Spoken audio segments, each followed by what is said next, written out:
Welcome once again, dear students. This is your second chapter from second book, Migration, Types, Causes and Consequences. इस chapter पर भी हमने जो quiz दिया था, इस वीडियो में अपने उस क्विज़ के सारे क्वेश्चन हम डिस्कस करेंगे. आइए शुरू करते हैं. This is your first question. What are the causes of migration? प्रवास के कारण क्या हैं? Pull factors, push factors, both above, none of these are the options. बच्चों, माइग्रेशन के कारणों की जब हम बात करते हैं तो मोटे तौर पर इनको हम दो अलग अलग वर्गों में रख सकते हैं. There are two categories of factors which are affecting migration, push factor and pull factor. यानी आकर्षण के और प्रतिकर्ष के दोनों ही कारक एक स्थान पर जहाँ पर सुविधाओं की संख्या कम हो, वहाँ पर रोजगार के अच्छे अवसर न हो, वहाँ पर जीवन की अच्छी दशाएं न हो, रोजगार ट्रांसपोर्ट फैसिलिटी बेहतर नहीं हो, लिंकेज अच्छी ना हो, यानी वहाँ पर सुविधाएं ठीक ढंग से न मिल रही हों, नेचुरल डिज़ास्टर्स, वॉर, खाने की कमी, ये वो सारे कारण हैं जो कि नकारात्मक कारक के तौर पर देखे जा सकते हैं और किसी स्थान को एक कम अनुकूल या प्रतिकूल जगह बना देते हैं लोगों के रहने के लिए, और लोग वहाँ से उस जगह को छोड़ करके चले जाते हैं. वहाँ से उनका गमन हो जाता है, उस स्थान को छोड़ देते हैं, और वो जो स्थान है अपने इस नकारात्मक पहलू की वजह से एक पुश फैक्टर रखता है, एक धक्का देने वाले बल के रूप में दिखता है. वहीं पर दूसरा एक जो क्षेत्र है जो इन सभी तरह के सेगमेंट्स जिनको हमने देखे, जिन अवयवों की हमने बात की, जिन एलिमेंट्स की बात की, उन सब में सकारात्मक पहलू रखते हैं. यानी वहाँ पर सर्विसेज यानी सेवाओं की उपस्थिति बेहतर है पहले की तुलना में, वहाँ पर रोजगार के अच्छे अवसर हैं, better job opportunities are there, entertainment facilities हैं वहाँ पर, ट्रांसपोर्ट लिंकेज बेटर हैं, लिविंग कंडीशन पहले की तुलना में बेटर है. इसके अलावा वहाँ पर फैमिली लिंकेज भी हैं, बहुत सारे और फैक्टर्स भी जो कि किसी स्थान को बहुत अट्रैक्टिव बनाते हैं. तो एक पुल फैक्टर या एक मैग्नेट यहाँ पर दिखाया गया, एक तरह का चुंबकीय बल वहाँ काम करता है, लोग आकर्षित होकर उस स्थान की तरफ जाते हैं. This is pull factor. और इन्हीं को हम रीजंस भी कह सकते हैं पुल फैक्टर पुश फैक्टर में, जहाँ पर किसी भी तरह की फैसिलिटी, चाहे वो हेल्थ केयर हो, वहाँ पर पीस हो, वहाँ की लाइफ में फूड अवेलेबिलिटी बेटर हो, लाइफ जो लिविंग कंडीशन है वो बेटर हो, जॉब अपॉर्चुनिटीज़ हो, एजुकेशन की फैसिलिटी हो. These are pull factors. और पुश फैक्टर यानी धक्का देने वाले बलों के रूप में हम नेचुरल जो फिनोमिनाज हैं उनकी हार्डनेस को कह सकते हैं. Climatic disaster, different type of natural disasters, उनकी उपस्थिति वहाँ पर हो, वहाँ की जो सोशल पॉलिटिकल लाइफ हो वो बहुत इनस्टेबल हो, वॉर होती हो, गरीबी हो, अशिक्षा हो, इस तरह की जो अव्यवस्थाएं हैं, दुर्व्यवस्थाएं हैं, उनको पुश फैक्टर का नाम दिया जा सकता है. So these are the reasons और causes of migration. Push factor भी हैं, पुल फैक्टर्स भी हैं, यानी इन दोनों तरह के कारकों को हम शामिल करते हैं प्रवास के बल के तौर पर या प्रवास के कारण के तौर पर. तो इस प्रश्न का सही उत्तर है बोथ एबव. नेक्स्ट क्वेश्चन की तरफ चलें. This is next question, second question. How many streams of migration? प्रवास की कितनी धाराएं होती हैं? प्रवास की धाराओं की अगर हम बात करें तो स्पष्ट तौर पर किसी एक देश के अंदर with in the country limit जो माइग्रेशन होती है, इंटर स्टेट भी और इंट्रा स्टेट भी, यानी एक राज्य के भीतर भी और एक राज्य से दूसरे राज्य के बीच में भी, तो वहाँ पर हम देख सकते हैं कि चार अलग अलग तरह की धाराएं हैं. देयर आर 4 डिफरेंट स्ट्रीम्स जिनमें माइग्रेशन होता है. Rural area to rural area, rural to urban area, urban to urban area और urban to rural area. These are the 4 streams of migration. और ये हमें इंटर स्टेट और इंट्रा स्टेट दोनों में ही दिखती हैं. इस तरह के इंटर स्टेट और इंट्रा स्टेट माइग्रेशन को इन चारों स्ट्रीम्स में मेल फीमेल यानी जेंडर बेस पर भी बांट करके हमारे टेक्स्ट बुक में समझाया गया है. So streams are 4 streams of migration. प्रवास की जो धाराएं हैं वो 4 हैं. Right answer for this question is 4. Next question की तरफ चलें. Question number 3. Which one of the following city received highest number of migrants? निम्नलिखित में से कौन से एक शहर ने सर्वाधिक संख्या में प्रवासियों को प्राप्त किया है, यानी सबसे ज़्यादा संख्या में प्रवासी जहाँ पर जाते हैं? Mumbai, new Delhi, Kolkata and Chennai. इस प्रश्न का सही उत्तर है मुंबई. बच्चों, हम जानते हैं हमारे देश की जो इकोनॉमिक कैपिटल है उसके तौर पर हम मुंबई को देखते हैं. रोजगार के सबसे बेहतर अवसर, सबसे बेहतर जो आर्थिक सुविधाएं हैं वो हमें मिलती हैं मुंबई में, इसीलिए हम उसको इकोनॉमिक कैपिटल या आर्थिक राजधानी के तौर पर देखते हैं. मुंबई जो कि भारत में महाराष्ट्र में स्थित है. और यहाँ पर अगर हम डेटा चेक करें, प्रवास के आंकड़ों को देखें सेंसस वाइज भी, और बहुत सारे और जो एजेंसीज हैं उनकी डेटा को चेक करें, तो हम इसको मैक्सिमम सिटी का दर्जा दे सकते हैं. यानी एक ऐसा स्थान जो कि बहुत ज़्यादा आकर्षण रखता है. हमने पुल फैक्टर और पुश फैक्टर पढ़े हैं माइग्रेशन में अभी. पुल फैक्टर में यानी आकर्षण का बल यहाँ पर सबसे ज़्यादा मात्रा में काम करता है और भारत के लगभग हर क्षेत्र से हम देखते हैं पॉपुलेशन जो है वो 184 लाख फिगर जो है वो दिखाया गया 2011 में, और इनमें माइग्रेंट्स को 99 लाख यानी 99 लाख माइग्रेंट्स को, प्रवासियों को इसमें दिखाया गया है। विद इन महाराष्ट्र अगर हम बात करें, यानी केवल राज्य के भीतर ही होने वाला जो माइग्रेशन नहीं, केवल महाराष्ट्र के ही अलग अलग हिस्सों से मुंबई की लाने वाली जनसंख्या है वो 52 लाख की है, जबकि भारत के अन्य राज्यों से भी यानी महाराष्ट्र के बाहर अगर आप बात करें वहाँ से भी बड़ी संख्या में लोग इस स्थान पर आकर्षित होकर के आते हैं। हम फिगर में देख सकते हैं यूपी, गुजरात, कर्नाटका, सारे स्टेट से, यूपी से भी आने वाली जो जनसंख्या है, इसके अतिरिक्त पड़ोसी राज्य गुजरात से, फिर कर्नाटका से, राजस्थान से भी जनसंख्या यहाँ पर आकर्षित होकर के आती है, बिहार से। रोजगार के बेहतर अवसर, अच्छे सुविधाएं, ये सब वो कारण है, वो सारे पुल फैक्टर जो मुंबई को ज़्यादा आकर्षक बनाते हैं। बिहार के अलावा वेस्ट बंगाल भी है जहाँ से जनसंख्या यहाँ की तरफ आती है, नीचे की तरफ तमिलनाडु से भी जनसंख्या आती है, केरल से जनसंख्या आती है, यानी भारत के लगभग सभी क्षेत्रों से मुंबई के लिए जनसंख्या का प्रवास होता है। और भारत में सर्वाधिक मात्रा में प्रवासियों को प्राप्त करने वाला जो शहर है वो मुंबई है। Mumbai is the right answer for this question. Next question की तरफ चलें, question number 4। Which one of the following state of India receives highest amount of remittance from migrants. निम्नलिखित में से कौन सा भारतीय राज्य प्रवासियों से सर्वाधिक मात्रा में हुंडियाँ प्राप्त करता है। हुंडी या रेमिटेंस वो धन है जो कि किसी एक देश से जाने वाले जो लोग हैं वो अपने मूल देश को भेजते हैं। ये जो रेमिटेंस है वो किस राज्य को सर्वाधिक मात्रा में मिलता है। केरल, पंजाब, हरियाणा और बिहार। बच्चों, क्योंकि यहाँ पर बाहर से धन आने की बात है, जो लोग भारत से बाहर, देश के बाहर दूसरे देशों में जाकर के रहते हैं प्रवासी के तौर पर, और वहाँ से वो धन को अपने देश में, अपने मूल देश में यानी भारत में वापस भेजते हैं। इस आंकड़े की अगर हम बात करें और वर्ल्ड बैंक का डेटा देखें, सोर्स इसका वर्ल्ड बैंक है, तो इसमें 2019 का अगर फिगर देखें तो साउथ एशिया में सबसे ज़्यादा मात्रा में रेमिटेंस पाने वाला जो देश है वो भारत है। टॉप मोस्ट जो सिचुएशन है वो भारत की थी। 83.1 बिलियन डॉलर का जो रेमिटेंस है वो भारत को प्राप्त हुआ था। और इसमें भी जो सबसे बड़ा सोर्स है, सबसे बड़ी जो जगह है वो गल्फ़ कंट्रीज़ हैं, यानी खाड़ी के देश हैं। वहाँ से आने वाला जो रेमिटेंस है वो सर्वाधिक मात्रा में था, 52.1% शेयर।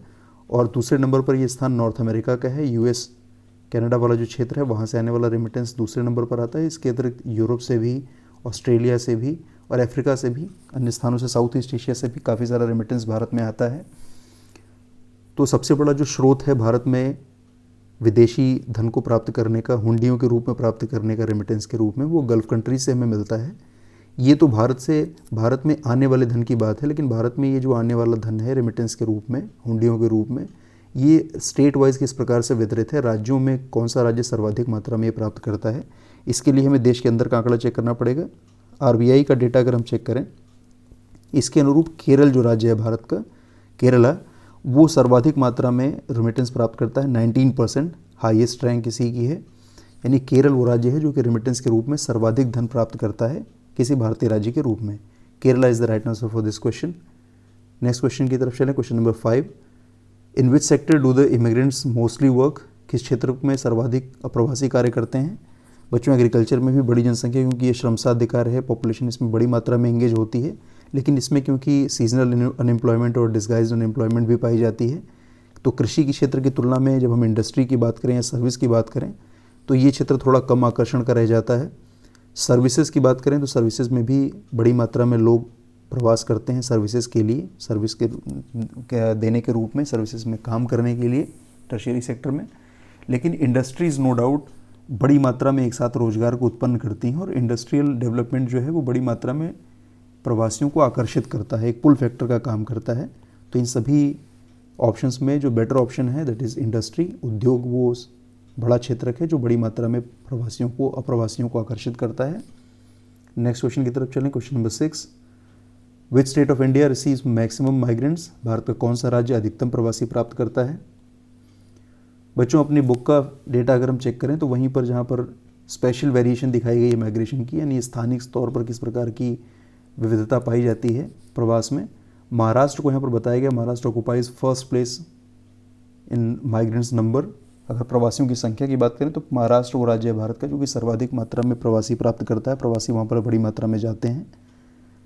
सेंसस का जो 2011 का डेटा है उसके हिसाब से भी महाराष्ट्र सर्वाधिक मात्रा में माइग्रेंट्स पाने वाला जो स्टेट है वो महाराष्ट्र, पहली रैंक है इसकी। अधिकतम प्रवासी प्राप्त करने वाला राज्य है Maharashtra. This is the right answer. Next question की तरफ चलें। Question number 7, this is question number 7। What is the main reason behind male migration in India from rural to urban areas? भारत में ग्रामीण से नगरीय क्षेत्रों में होने वाला पुरुष प्रवास जो होता है उसका कारण क्या है? Employment, marriage, education. बच्चों, इस प्रश्न के बारे में अपने टेक्स्ट बुक में दिए हुए फिगर्स को, डायग्राम्स को हम थोड़ा डिस्कस करते हैं। इंटरस्टेट और इंट्रास्टेट दोनों ही माइग्रेशन में हमें 4 डिफरेंट स्ट्रीम में माइग्रेशन को मेल और फीमेल यानी जेंडर बेसिस पर बांट करके दिखाया गया है मल्टीपल बार डायग्राम से। और इसमें हम जब सब पर विचार करते हैं इंटरस्टेट और इंटरस्टेट के इन सभी चारों स्ट्रीम्स के माइग्रेशन को, तो अकेला केवल रूरल टू अर्बन एक माइग्रेशन का स्ट्रीम है इंटरस्टेट में, जहाँ पर हमें मेल माइग्रेशन फीमेल माइग्रेशन की तुलना में ज़्यादा मात्रा में दिखाई देती है। और ये जो मेल माइग्रेशन है ये किस रूप में होता है, उसके कारण क्या हैं? जब हम इसकी बात करते हैं नेक्स्ट वाले पाई चार्ट के जरिए, तो हमें दिखता है कि सर्वाधिक मात्रा में 24% का फिगर दिया गया है। सर्वाधिक मात्रा में ये जो होने वाला प्रवास है पुरुषों का प्रवास, वो होता है वर्क एम्प्लॉयमेंट के लिए, यानी रोजगार एक बड़ा कारण है, जबकि एजुकेशन भी कारण है लेकिन उसका रेशियो बहुत छोटा है। Marriages, business, move after birth, move with house hold, बहुत सारे कारक हैं अलग अलग विषयों के रूप में, लेकिन एक विषय के रूप में सबसे बड़ा जो कारण है वो रोजगार के अवसर हैं, जिसके लिए पुरुष जनसंख्या अपने मूल स्थान से निकल करके गंतव्य के लिए जाती है, डेस्टिनेशन वाले प्लेस के लिए जाती है, प्रवास करती है। एम्प्लॉयमेंट इज़, वैसे तो वो सारे ही हैं, मैरिज भी है, एजुकेशन भी है, इन सबको शामिल कह सकते हैं, लेकिन सबसे बड़ी मात्रा में जो मुख्य कारण है, मेजर रीजन है, that is employment. This is right answer for this question. Question number 8 की बात करें। Next question is about female migration. What is the main reason behind female migration in India? भारत में महिलाओं के प्रवास का मुख्य कारण क्या है? जैसे हमने पुरुषों के प्रवास के कारणों को डिस्कस किया, वैसे ही दोनों तरह की स्ट्रीम में, यानी मेन इंटरस्टेट और इंट्रास्टेट माइग्रेशन में जो चारों स्ट्रीम्स दिखाई गई हैं, यानी कुल 8 स्ट्रीम में अगर हम माइग्रेशन की बात करें तो केवल रूरल टू अर्बन में मेल डोमिनेंस हमें दिखाई देती है माइग्रेशन में कुल संख्या के लिहाज से। अन्यथा इंटरस्टेट भी और इंट्रास्टेट सभी माइग्रेशन में फीमेल माइग्रेशन की तुलना में, मेल माइग्रेशन की तुलना में फीमेल माइग्रेशन ज़्यादा मात्रा में होता है, यानी महिलाओं का जो प्रवास है वो ज़्यादा मात्रा में होता है। जब उनके कारणों की बात करते हैं तो सबसे बड़ा जो कारण है महिलाओं के प्रवास का वो मैरिजेस हैं, यानी विवाह हैं। भारत में परंपरागत समाज की संरचना जिस प्रकार से है उसमें महिलाओं का माइग्रेशन विवाह के कारण से अधिक होता है, तो सबसे बड़ा कारण महिलाओं के प्रवास का विवाह है, मैरिजेस हैं। नेक्स्ट क्वेश्चन की बात करें, question number 9। What are the causes of migration? प्रवास के कारण क्या हैं?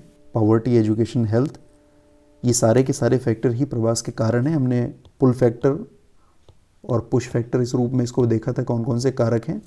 पॉवर्टी अगर किसी क्षेत्र में है तो वो वहाँ से एक पुश फैक्टर के तौर पर काम करेगा, अगर कहीं पर पॉवर्टी नहीं है तो वो पुल फैक्टर हो गया। एजुकेशन की फैसिलिटीज़ अच्छी हैं, दैट इज़ पुल फैक्टर, और पुश फैक्टर के रूप में है नहीं, वहाँ पर फैसिलिटीज़ अवेलेबल नहीं हैं या अच्छी नहीं हैं।